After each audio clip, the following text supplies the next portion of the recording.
hentikan kezalimannya. Bagaimana cara menghentikannya? Banyak strategi yang bisa kita lakukan. Tetapi jangan sampai melakukan tindakan kezaliman terhadap kezalim ini sampai kita pun katakan nanti membalas kezaliman dan kezaliman.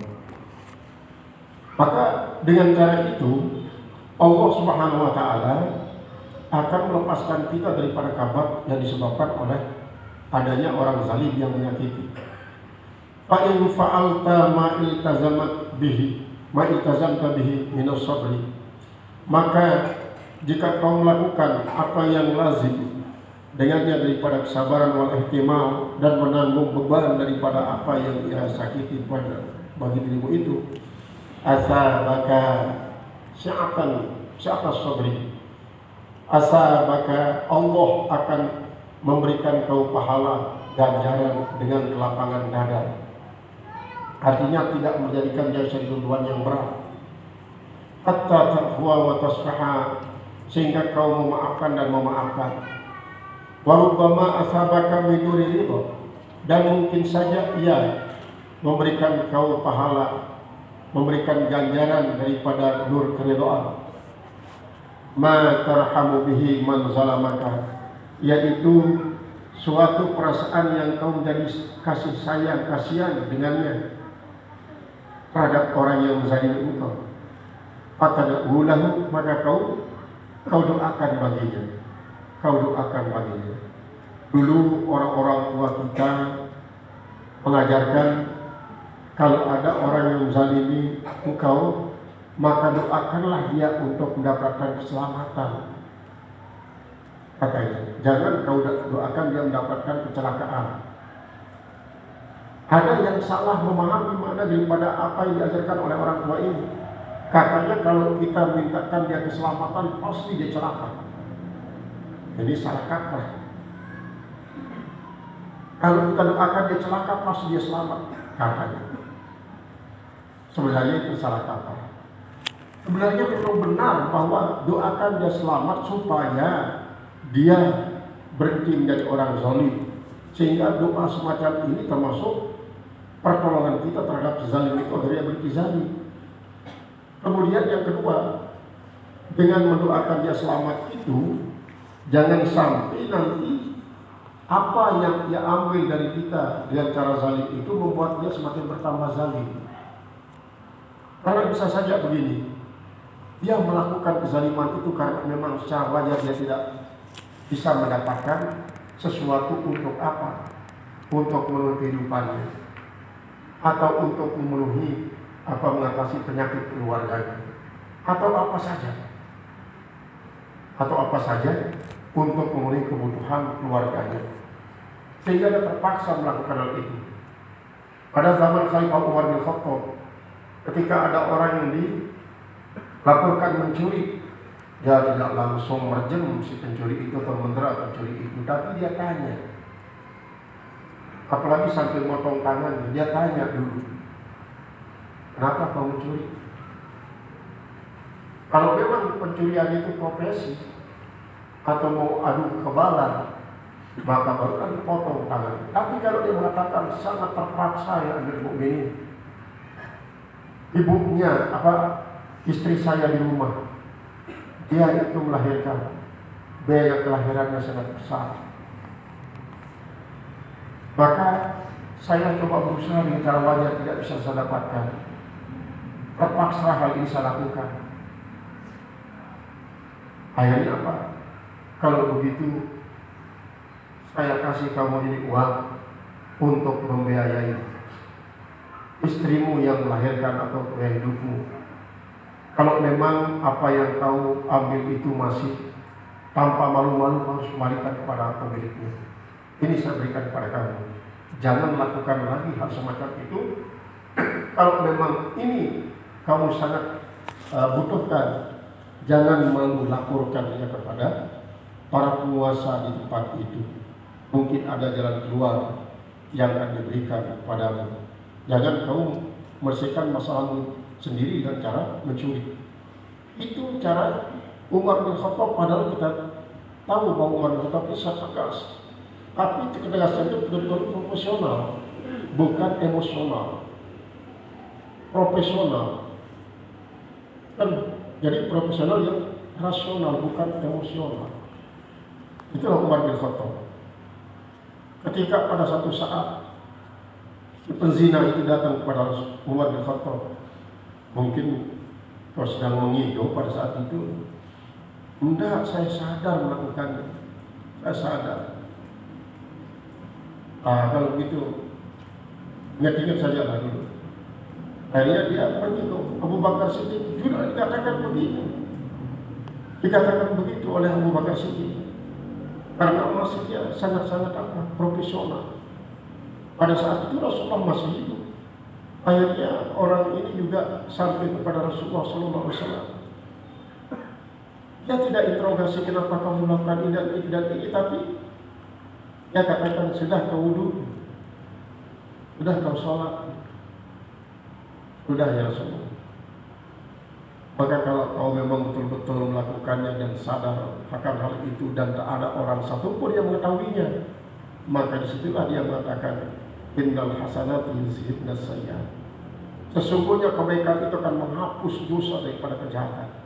Watbi sayyi'at al-hasanata tamhu. Nah, berbeda dengan kasus daripada Bayuha yang melakukan dirinya berzina. Dipanggil orang tuanya. Ketika orang tuanya datang, ya betul ya Rasulullah, silahkan berjum saja. Tidak, biarkan dia sampai melahirkan. Sampai melahirkan. Ketika dia melahirkan, sudah melahirkan ya Rasulullah, dia siap untuk berjam. Biarkan dia bisikan dulu menyusu anaknya sampai sudah besar, mungkin menyusu. Akhirnya betul, setelah dia selesai menyusu, anaknya baru dilaksanakan rajam. Sampai Rasulullah mengatakan, lau usimat tawabuha ila ahli Madinah la'ammatha. Pahala daripada Bayruha yang mengakui kesalahannya sampai dia siap untuk dirjam ini, kalau dibagikan kepada seluruh masyarakat Madinah akan kebagian semuanya. Nah, ini artinya apa? Ternyata sifat-sifat Sufyan Amirul Mukminin Umar bin Khattab dan Abu Bakar Siddiq serta Rasulullah SAW ditonjolkan dalam menyikapi sebuah kasus kejahatan yang terjadi di tengah masyarakatnya.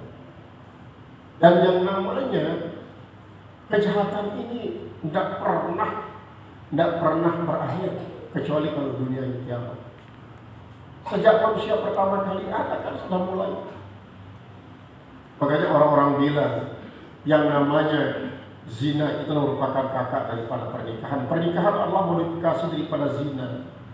Makanya setiap agama mempunyai modifikasi yang berbeda-beda antara satu agama dengan yang lain. Sehingga dengan cara semacam itu dalam kehidupan ini memang kita mengutamakan secara hukum syar'i sebagai salah satu tolok ukur kita dalam menilai az-zawahir, sedangkan batinnya serahkan kepada Allah Subhanahu wa taala. Nah, begitu juga ketika terjadi orang yang zalim kita, memang kita sangat tidak suka, kita sangat benci.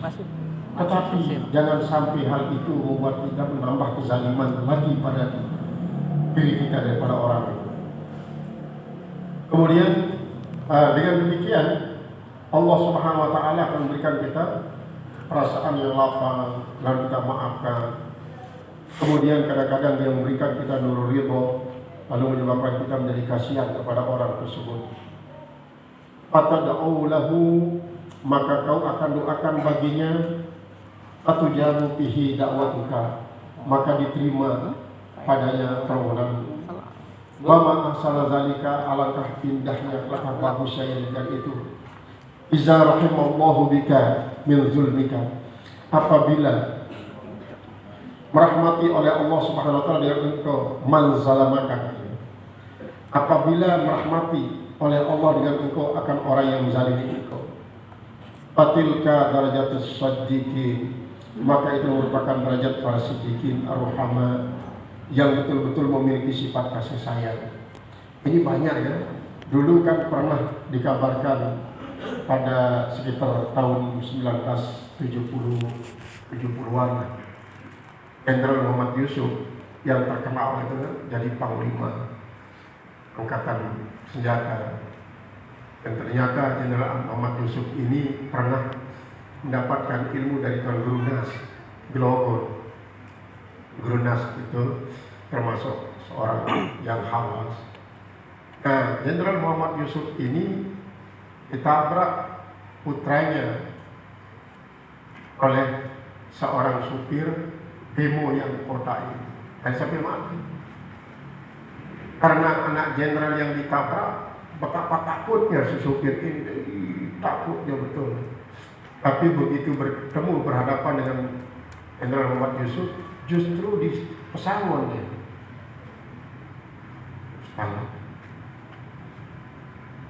Dulu juga pernah Deng Rapa. Deng Rapa itu mungkin ini salah satu daripada anggota Karbosakar, tapi datang ke Lombok dia ternyata mengamalkan ilmunya.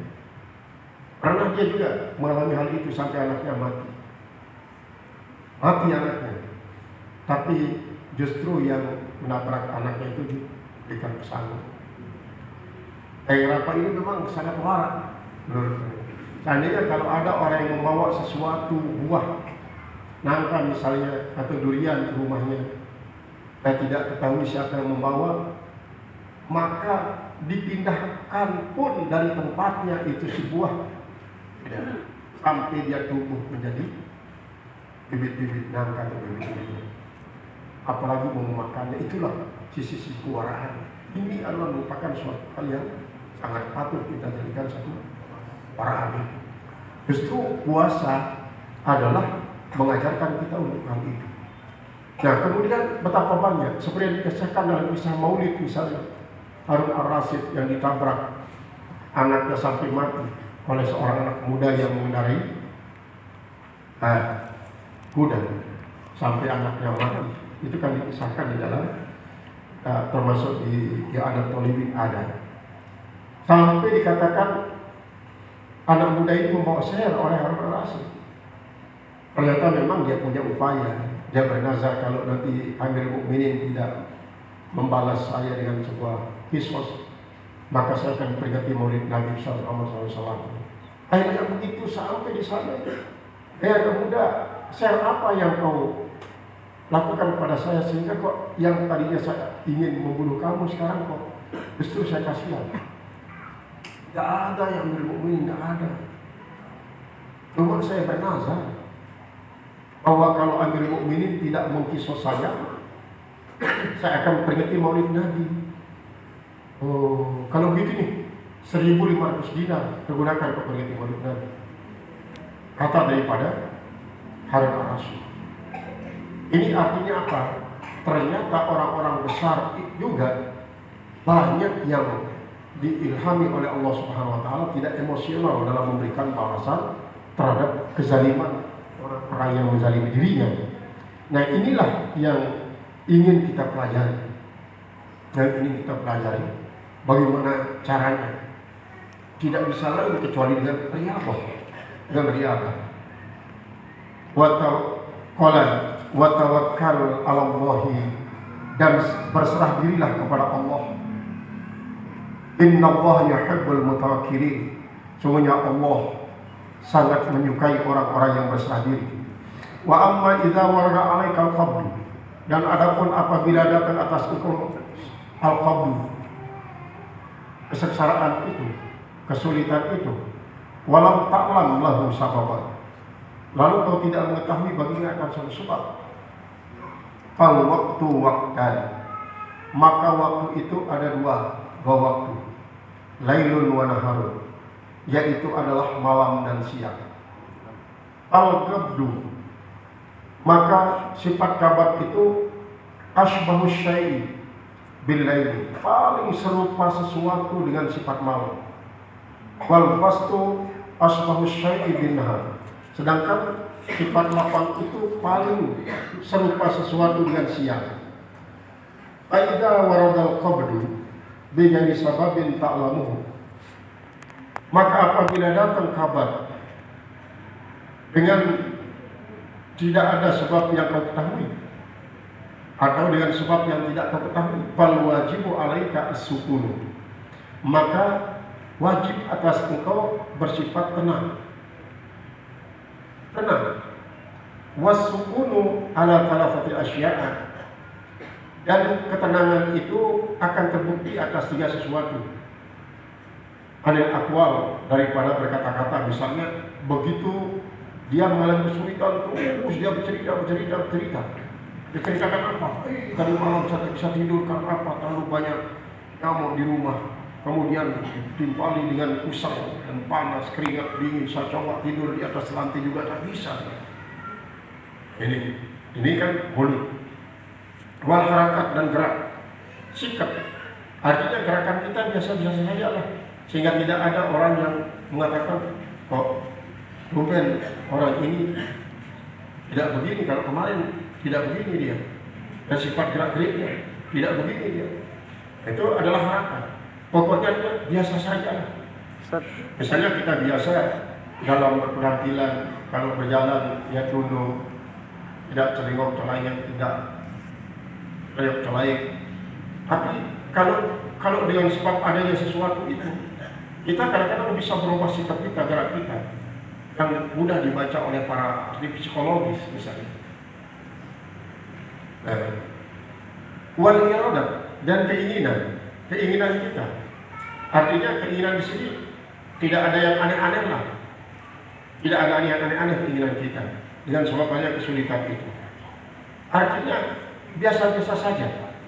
Jadi ketenangan itu akan bisa dilihat orang adanya perubahan dari segi kata-kata, dari segi gerak-gerik, dan segi keinginan-keinginan. Fa'in fa'alta dzalika, maka jika kau sudah melakukan yang demikian itu, fa'an qaribin yazhabu ankal lail, maka dari waktu yang dekat akan hilang daripada engkau malam tersebut. Apa yang menghilangkannya? Bitulu isyamsi, dengan terbitnya matahari. Terbitnya matahari ini gambaran daripada apa? Kita sudah mulai, bukan saja kata-kata, bukan saja gerak-gerik, bukan saja keinginan, tapi hati kita sudah sama seperti sebelum terjadinya apa-apa. Sehingga pada saat itu kabat masih ada, kesulitan itu masih ada kita alami, tetapi kita tenang. Nah, dengan ketenangan ini akan membuat kita nanti lama-lama fa inna ma'al usri yusra, inna ma'al usri yusra. Satu kesulitan, satu kabat akan dibalas dengan 2 al-basti, dengan 2 kemudahan. Itu gambaran daripada begitu malam sudah hilang, bergantilah dengan siang, dengan terbitnya matahari siang. Bitulu isyamsi naharika, dengan terbitnya matahari siang. Au yabdu, atau dia nampak, wa najmun tahtadi bihi, atau dengan bintang. Kalau di dalam sains kan bintang itu adalah planet, najmun itu adalah planet. Kalau kabut baru bintang. Kalau bintang itu adalah yang punya sinar sendiri, sedangkan kalau planet itu dia hanya dapat sinar pantulan daripada bintang. Tapi di sini dalam misalnya menggunakan najmun itu maksudnya bintang yang kamu bisa dapat petunjuk dengannya. Atau kamarun tastadi ubi, atau bulan yang kamu bisa membuat terang dengannya. Itu juga kamar ini kan kalau saya mengatakan planet yang dapat sinar pantulan dari bulan. Nanti pada bulan Ramadan ini tanggal berapa itu akan terjadi gerhana matahari, maka kita siap-siap untuk salat gerhana. Jangan sampai pada tanggal 12 Juli 2018 itu tidak ada satu orang pun yang salat gerhana yang itu panjang, akhirnya kita diperunjak sama gempa.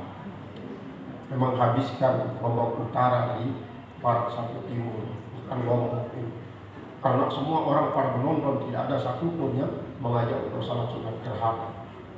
Padahal itu sebagai pertanda bahwa akan terjadi perubahan rotasi bumi atau beberapa belahan bumi akan mengalami perubahan.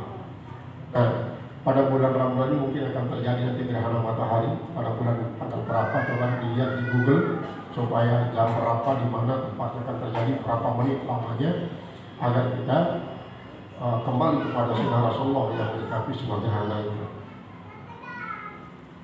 Kemudian aw syamsin tatabassaru biha, atau matahari yang membuat kau menjadi bersinar basirahmu dengannya. Wan nujumu nujumul ilmi, yang dimaksud dengan bintang dalam hal ini adalah bintang ilmu.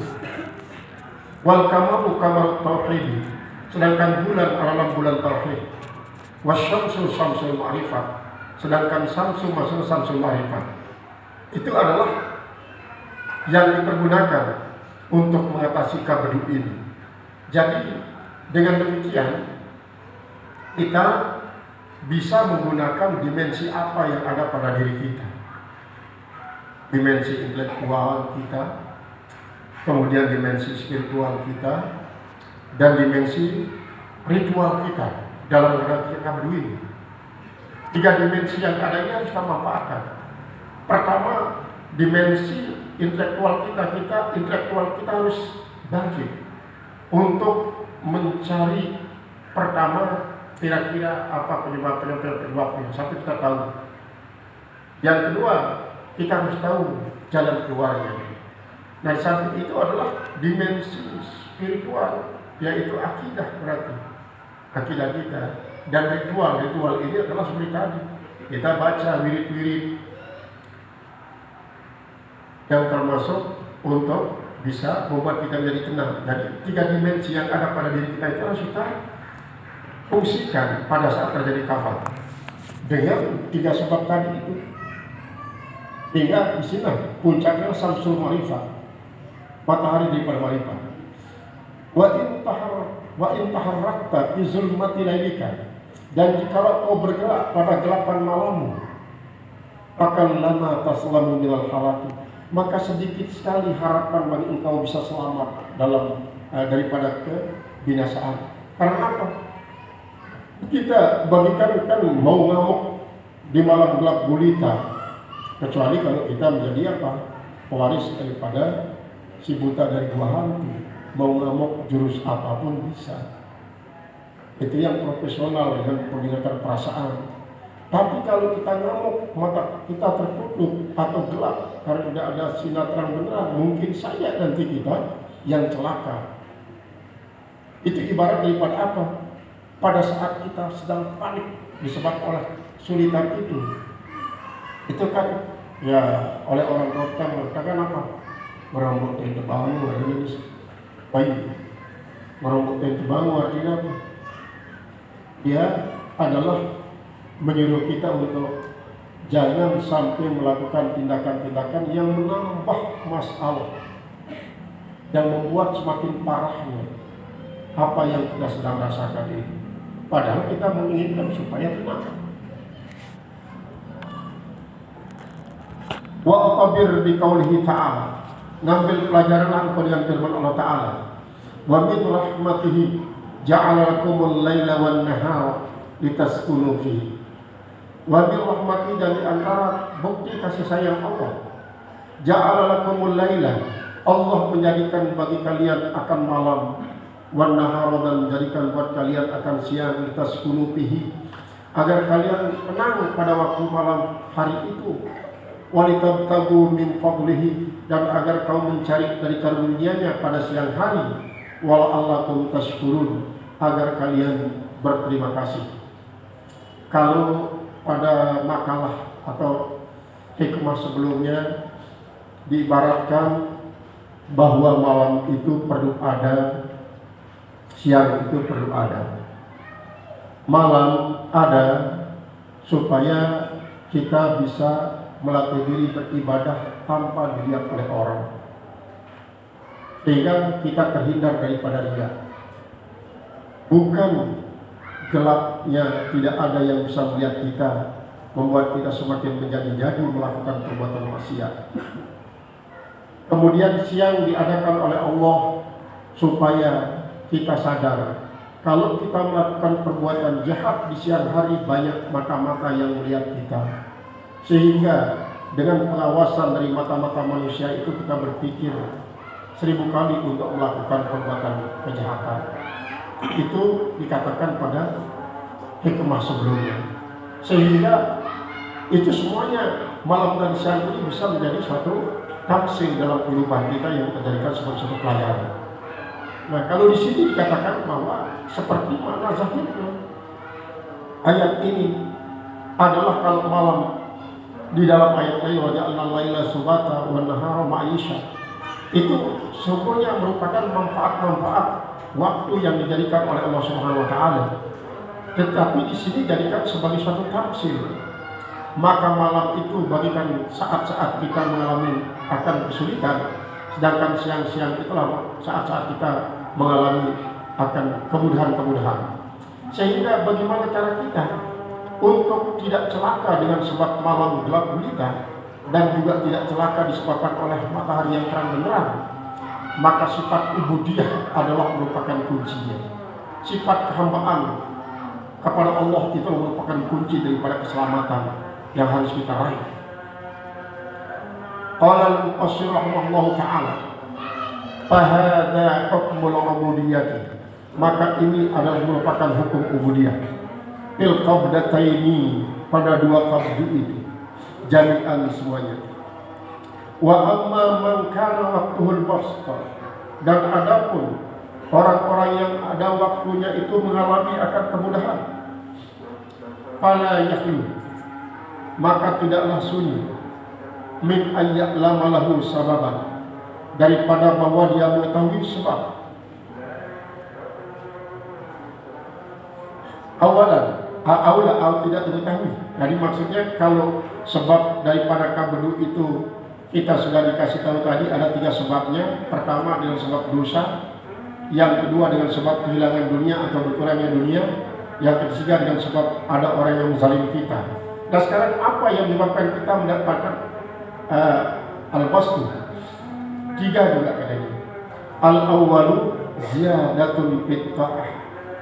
Yang pertama sebagai tanda bahwa ketaatan kita ditambah penerimaannya oleh Allah Ta'ala. Artinya gini, kita semakin bertambah taat, maka disitulah kita akan membuktikan firman Allah, wa may yattaqillaha yaj'al lahu makhraja wa yarzuqhu min haitsu la yahtasib. Siapa saja yang takwanya semakin meningkat, Allah akan memberikan jalan keluar baginya daripada kesulitan-kesulitan, dan Allah akan memberikan rezeki kepadanya. Sehingga kalau ada misalnya keluarga kita yang ekonominya mungkin pasang surut, nah di saat surutnya itu dia minta jalan bagaimana caranya supaya bisa mengatasi surutnya ekonomi ini, maka kasih tahu saya dengan mendekatkan diri kepada Allah. Dengan mendekatkan diri kepada Allah, dengan dekat kepada Allah itu, maka Allah akan dekat kepada kita.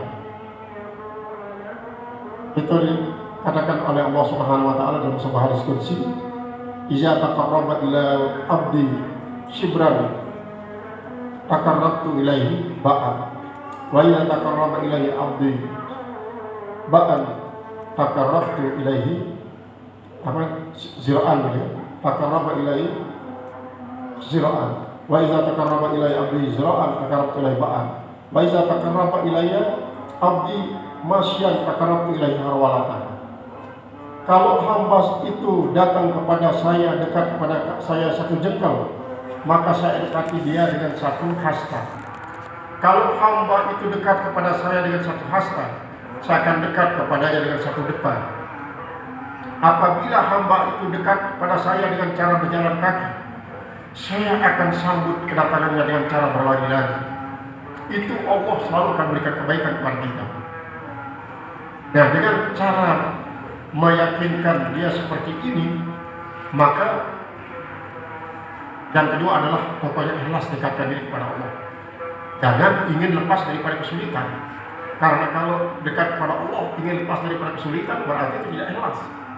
Tidak ikhlas. Pokoknya taat saja kepada Allah, kepada Allah. Nah, jadi sebab yang disajikan oleh Tuan Musafir dalam hal ini sekaligus adalah merupakan solusi kepada kita untuk mengatasi kabat. Mengatasi kabat itu. Au nawalin fil maqaid, atau suatu pencapaian dalam sebuah ketaatan, kal ilmi wal ma'rifati, seperti ilmu dan pengetahuan. Ilmu pengetahuan. Nah, ini mungkin saja dengan sebab kita dapat ilmu. Kan kita dikatakan man aradal dunya fa'alaihi bil ilmi wa man aradal akhirata fa'alaihi bil ilmi wa man aradahuma ma'an fa'alaihi bil ilmi. Siapa yang ingin mendapatkan kebahagiaan dunia, silakan dia punya ilmu. Siapa yang ingin mendapatkan kebahagiaan akhirat, silakan dia punya ilmu. Ilmu di sini adalah merupakan sesuatu yang paling vital untuk kita jadikan sebagai alat untuk mencapai kebahagiaan. Dan dengan ilmu itu nanti, maka kita akan menjadi orang takwa. Ketika dulu Islam jaya pada zaman Khalifah Harun al-Rashid, karena intelektual itu diutamakan.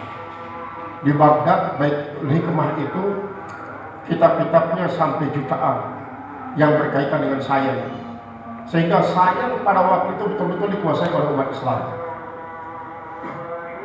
Sehingga sampailah datang orang-orang yang berpaham sekuler, iri hati terhadap kemajuan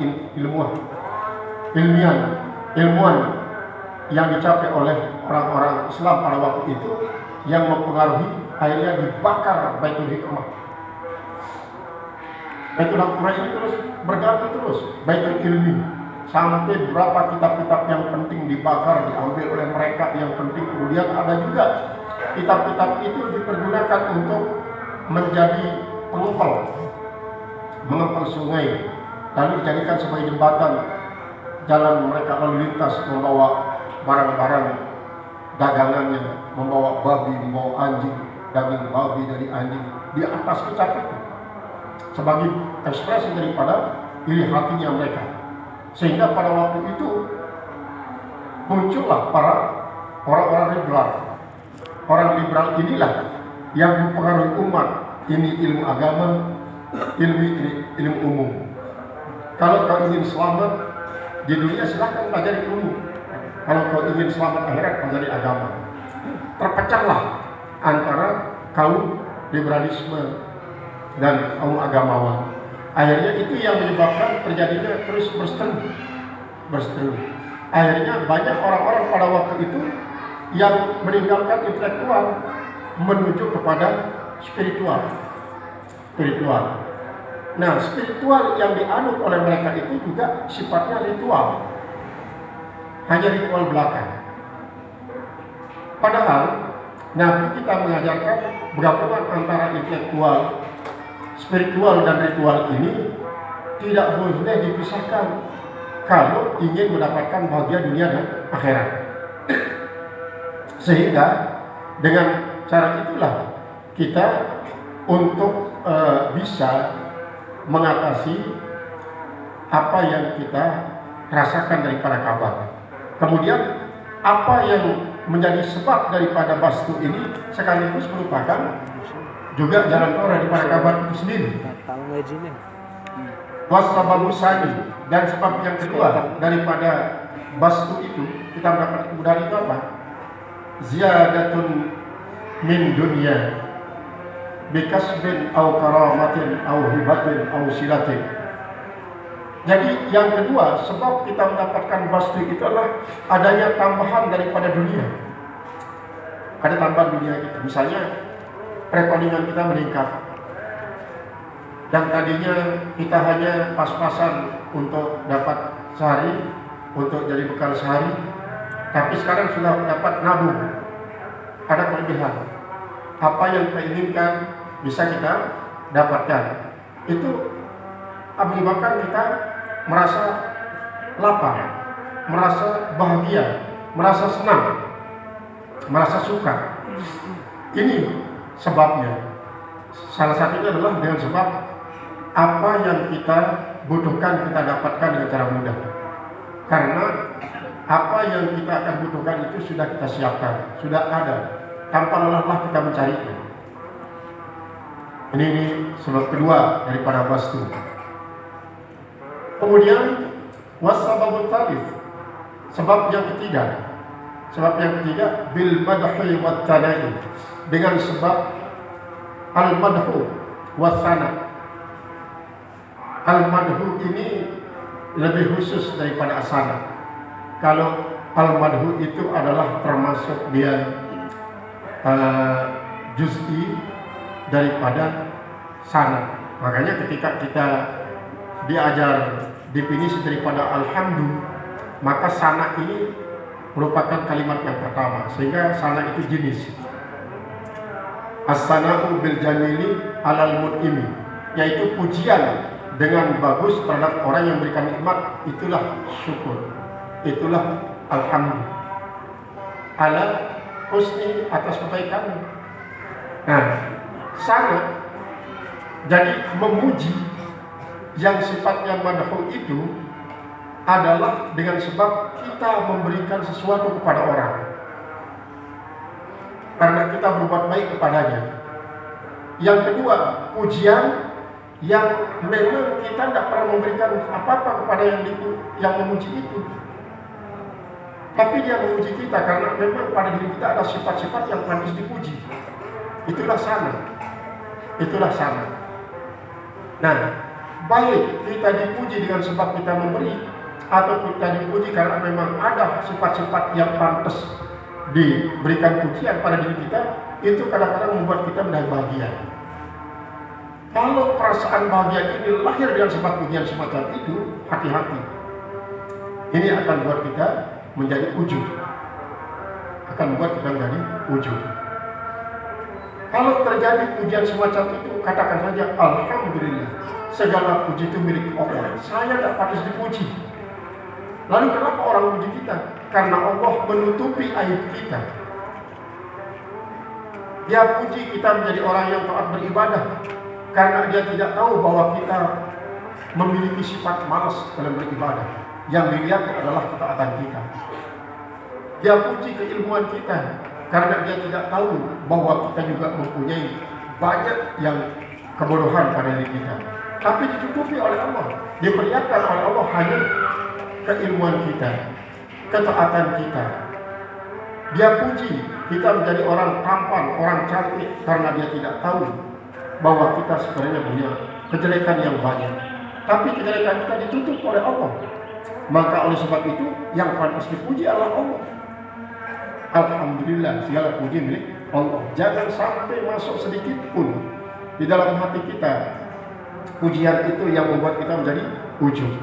Karena kalau ujub sudah terbangun dalam hati nurani kita, lalu kita tidak berikhtiar untuk mengusir dia, maka dia akan menjadi besar dan menghancur kebaikan-kebaikan kita.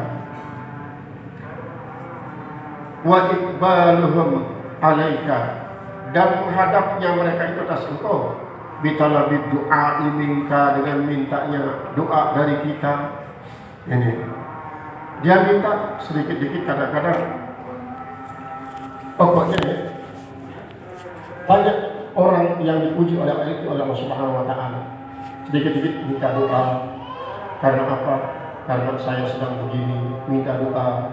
Karena saya berhajat begini, minta doa. Karena ini dan itu. Ini adalah merupakan suatu pujian dari Allah Subhanahu wa Ta'ala.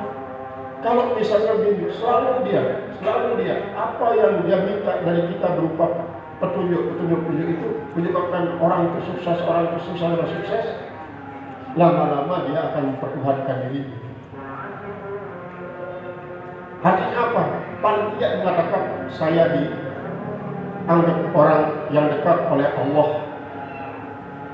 sehingga Allah menitipkan dari saya kesuksesan si anu yang saya sampaikan kepada dia. Perasaan semacam ini mengatakan bahwa saya dipercaya oleh Allah, itu juga akan mengarah kepada ujub. Kalau kita tidak mengatakan saya tak punya apa-apa, tak punya apa, Allah semuanya Allah. Nah, ini adalah untuk membebaskan kita daripada sifat ujub, daripada pujian-pujian orang, atau daripada permintaan-permintaan yang mampu kita layani. Wa taqbilu yadaika, dan penciuman dua tangan kita. Orang mencium tangan kita, kalau tidak dicium tangan kita, kita marah. Dia anggap siapa saya, tidak tahu siapa. Dia tidak tahu siapa saya. Ini adalah merupakan suatu bastu yang secara licin akan membuat menjadi ujub. Lalu kita memarahi orang yang tidak mencium tangan kita. Kita menghina dia. Apa sudah bisa? Nah, ini kadang-kadang terjadi semacam itu. Faida warada alaikal bastu, maka apabila datang atas engkau bastu itu min ahli hadil asyraf, daripada salah satu daripada sebab-sebab ini, al-ubudiyatu taqtadi, maka sifat ubudiyah itu menuntut antara asaran ni'mati, bahwa engkau melihat akan pengaruh daripada nikmat wal minah dan pemberian minallah daripada Allah Ta'ala alaika. Artinya kalau ketiga sebab ini ada, menyebabkan kita merasa lapang, merasa tenang, sedikit pun tidak merasa gelisah, tidak merasa khawatir, tidak merasa risau, maka sifat ubudiyah ini harus utamakan. Lalu kita seperti tadi itu, dia memuji saya karena Allah menutupi cacat saya. Dia memuji saya karena Allah menutupi kekurangan saya. Dia memuji saya karena Allah menutupi kebodohan saya. Jadi kembalikan saja kepada Allah. Jadi pujian orang itu kembali kepada Allah, bukan kepada kita. Wasar, takutlah engkau antara syai'an min dalika, bahwa kau melihat sesuatu daripada iman itu dinafsikan bagi dirimu sendiri. Artinya jangan kau melihat semua itu adalah untuk kepentingan dirimu, lalu mengatakan memang saya orang pantas dipuji. Saya pantas dipuji karena apa yang dikatakan itu sesuai dengan apa yang ada pada diri saya. Nah, ini itu dia lupa kepada Allah Ta'ala. Kemudian antara syai'an min dalika linafsika wa husniha, dan bentengnya Allah yulazimah, dan menjadi bentengnya supaya kau tidak menjadi ujub. Allah yulazimah khawfus salbi, bahwa tidak melazimkan akan dia oleh takutnya tercopot mimma bihi, daripada apa yang dengannya an'ama alaika, yang Allah berikan kasihku. Artinya begini, jadi kalau kita mendapatkan kelapangan itu dengan salah satu daripada tiga sebab tersebut, kita harus ingat kepada Allah yang menguji kita dengan kelapangan itu, supaya jangan sampai ada perasaan takut tercopotnya akan bastu itu dari diri kita, dicabut oleh Allah Subhanahu wa Ta'ala. Sehingga kalau itu yang kita takuti, tercopotnya itu bukan takut kepada Allah, atakuna mamkutan, maka kau akan menjadi orang yang dimurkai. Hadza fi janibit ta'ati, ini adalah pada segi ketaatan, wan nawali minallah, dan segi pencapaian daripada Allah Subhanahu wa Ta'ala. Wa amma ziyadatu minad dunya, jadi maksudnya begini, kalau kita merasakan kelapangan dengan sebab kita taat, lalu mendapatkan rahmat dari Allah Subhanahu wa Ta'ala, sehingga semua apa yang diwajibkan oleh Allah bisa kita lakukan, yang sunat-sunat kita lakukan, yang haram-haram kita jauhi, lalu membuat kita merasa lapar, maka hati-hati, jangan sampai itu membuat kau lupa daripada sifat ubudiyahmu. Jadi kita merasakan itu adalah pemberian dari Allah, bukan prestasi kita. Wa amma ziyadatu minad dunya, dan adapun tambahan daripada dunia, fahiya ni'matun aidan, maka dia adalah merupakan nikmat juga.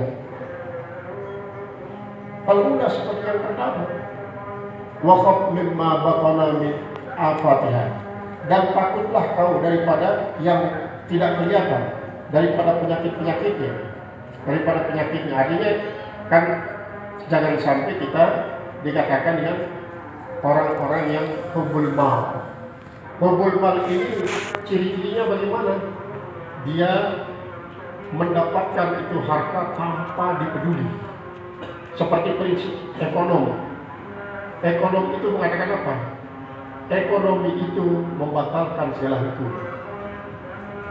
Artinya, supaya perkembangan dan peningkatan ekonomi kita, jangan pernah peduli kepada hukum syara.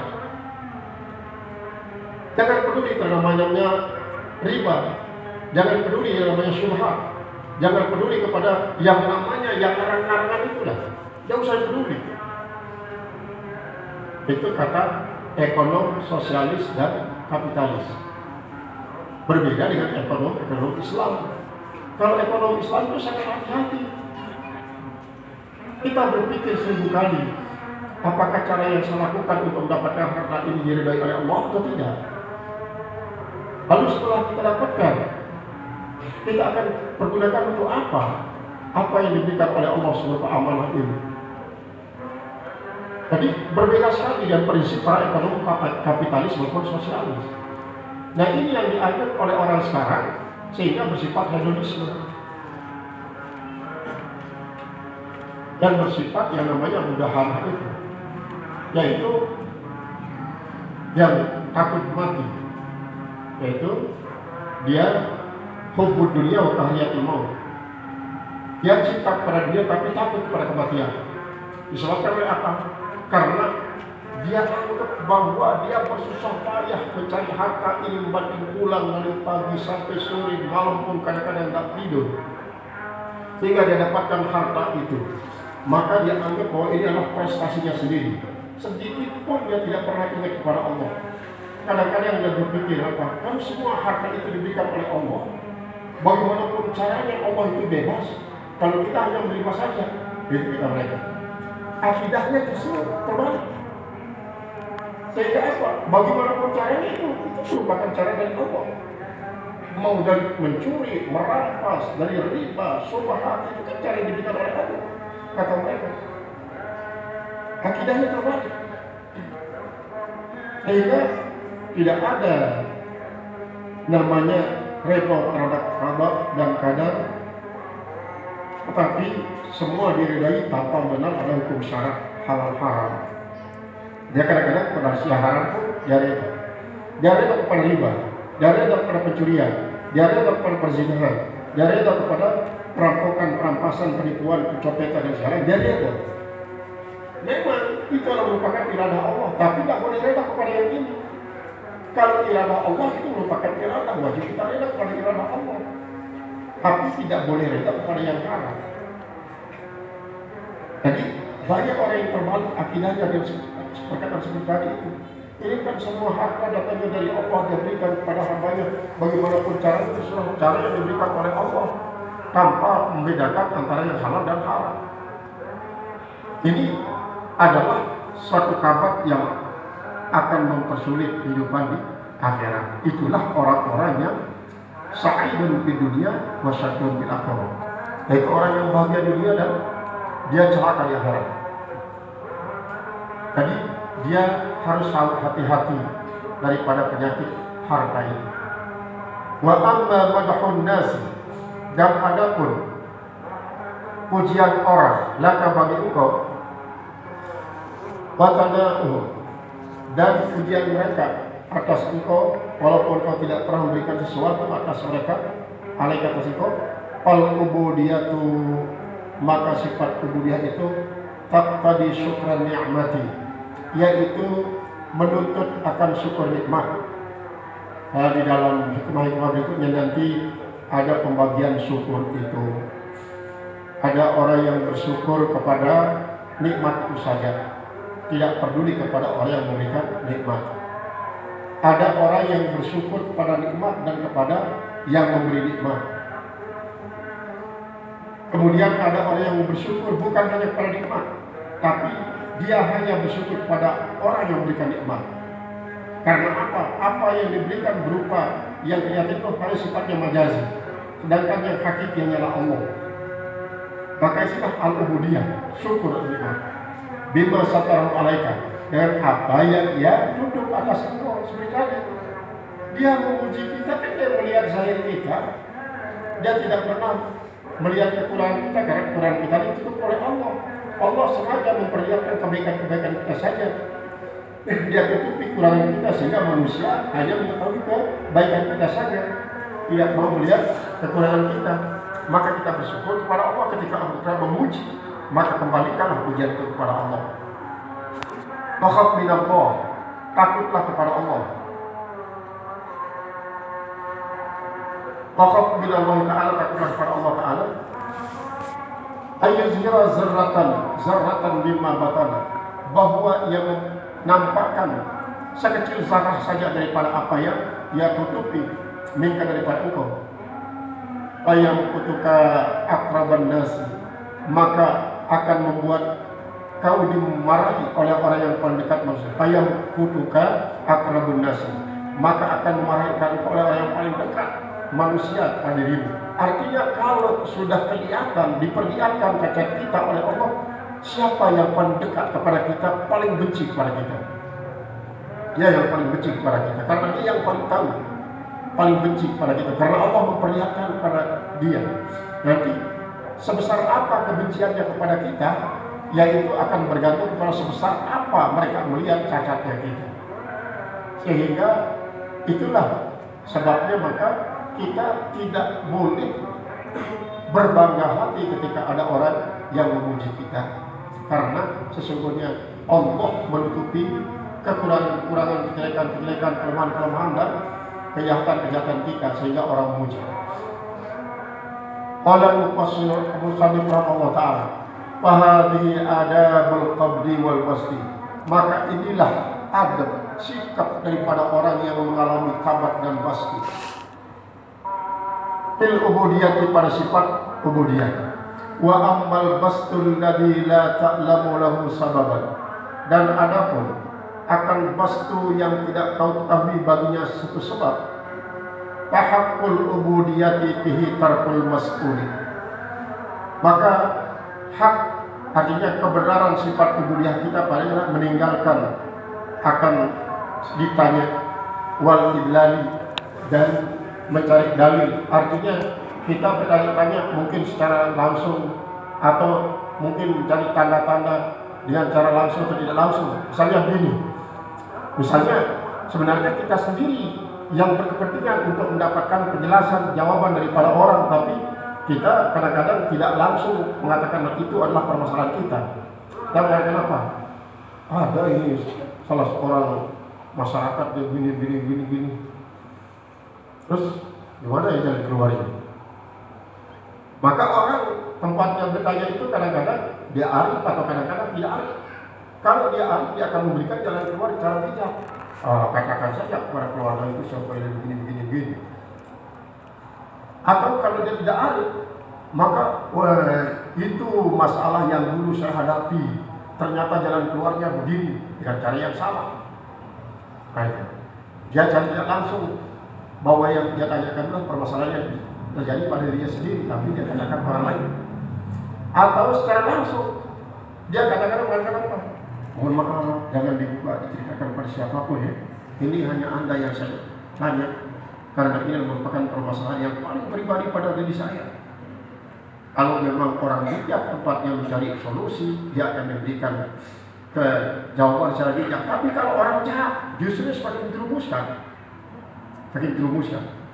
Ini mohon maaf saya ceritakan supaya jangan sembarangan orang tempat kita bercerita. Saya ambil salah satu contoh. Pernah ada ibu-ibu, dia suaminya nikah, terus dia cari solusi dari beberapa orang.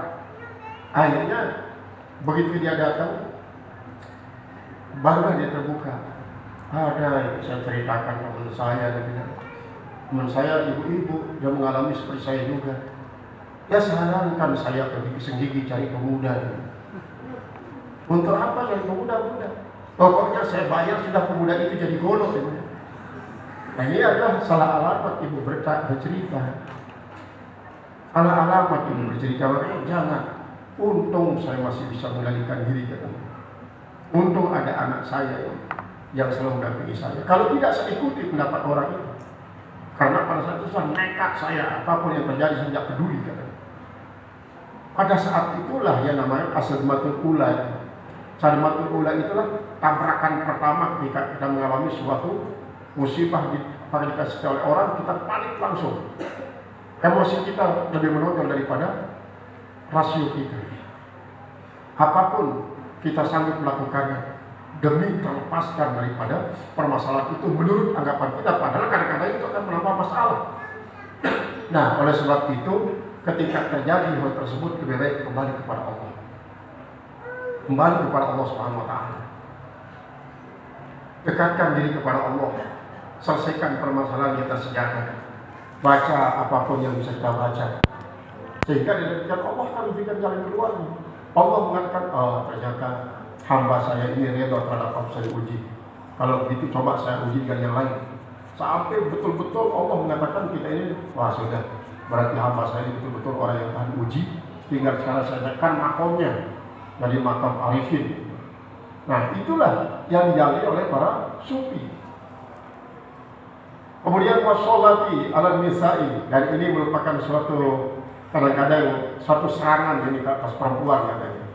Nah, warijal, artinya baik laki-laki maupun perempuan akan mengalami semacam itu. Artinya apa? Ini semuanya apa yang diceritakan dalam syarah daripada hikmah ini, baik itu sebab-sebabnya ataupun jalan keluarnya, adalah merupakan suatu peringatan yang sangat berharga baik pada laki-laki maupun perempuan. Sehingga dengan demikian kita akan selalu menonjolkan sifat ubudiyah kita ketimbang sifat emosi kita.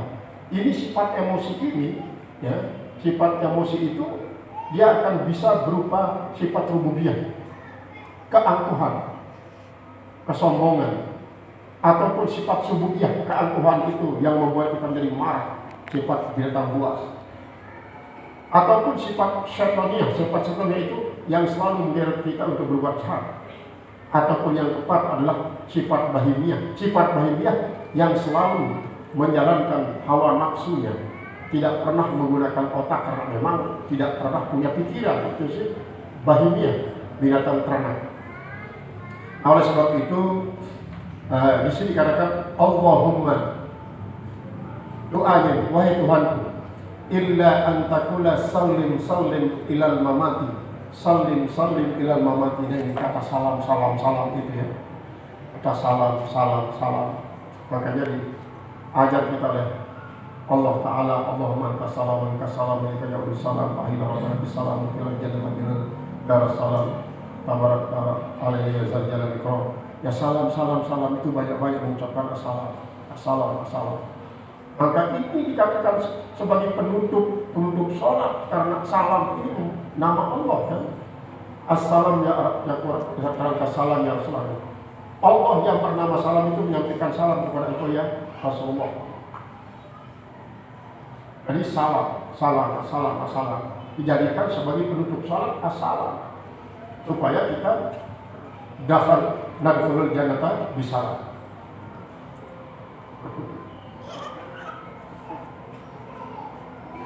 Ini kan duduk ini sampai meninggal dunia. Padi adabul kabdi wal basi, inilah sikap orang yang sedang mereka muda, lastu ubudiyah pada sifat hambaan jami'an semuanya. In aqalta, jika kau pahami, wassalam, intahah, selesai katanya. Maka Syekh Abu Hasan Hasan Asazili maksudnya ini, wa kalamuhu bidzalika hasanun walhamdulillahi alladzi sawadul binan. Segala puji milik Allah yang di tangan kudrat iradat Tuhan adalah sawadul binan, yaitu limpahan daripada segala macam pemberian. Nah ini jadi selesai kelihatannya apa yang kita bahas, yang sebenarnya hikmahnya ini singkat ini, tetapi begitu banyak dia syaratkan oleh pensyaratnya. Al-arifuna iza busyitu akhwafa minhum iza kubidu, wala yaqifu ala hududil adabi fil basti illa qalil. Kemudian al-bastu ta'khudun nafsu minhu hazzaha biwujudil farhi wal qabdu la hadza lin nafsi fihi. Ini cukup panjang diserahkan oleh beliau, oleh pesarah kitab ini, supaya kita ya paling tidak bisa mengerti sedikit-sedikit lah untuk menjadi kebijakan kepada kita untuk selalu kembali kepada sifat ubudiyah. Karena kita adalah hamba Allah, diatur oleh Allah bagaimanapun maunya Allah, kita wajib begitu. Ini jam berapa ini? Ini sekarang jam 6 berapa menit kita mungkin? Berapa menit? Setengah 7 kurang. Jam 6 kurang. Lebih jam lebih ya? Jam masuk maghrib 6 apa?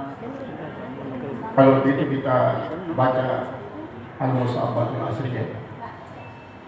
Bismillahirrahmanirrahim. Alhamdulillahi Rabbil Alamin. Ar-Rahmanir-Rahim. Maliki yawmiddin. Iyyaka na'budu wa iyyaka nasta'in. Ihdinas siratal mustaqim. Siratal ladzina an'amta 'alaihim ghairil maghdubi 'alaihim waladdallin. Bismillahirrahmanirrahim. Alhamdulillahi Rabbil Alamin. Ar-Rahmanir Rahim. Maliki yawmiddin. Wa iyyaka nasta'in. Ihdinas siratal mustaqim. Siratal ladzina an'amta 'alaihim ghairil maghdubi 'alaihim waladdallin. Bismillahirrahmanirrahim. Alhamdulillahi Rabbil Alamin. Maliki yawmiddin. Iyyaka na'budu wa iyyaka nasta'in. Ihdinas siratal mustaqim. Walladzina an'amta 'alaihim ghairil maghdubi 'alaihim waladdallin. Bismillahirrahmanirrahim.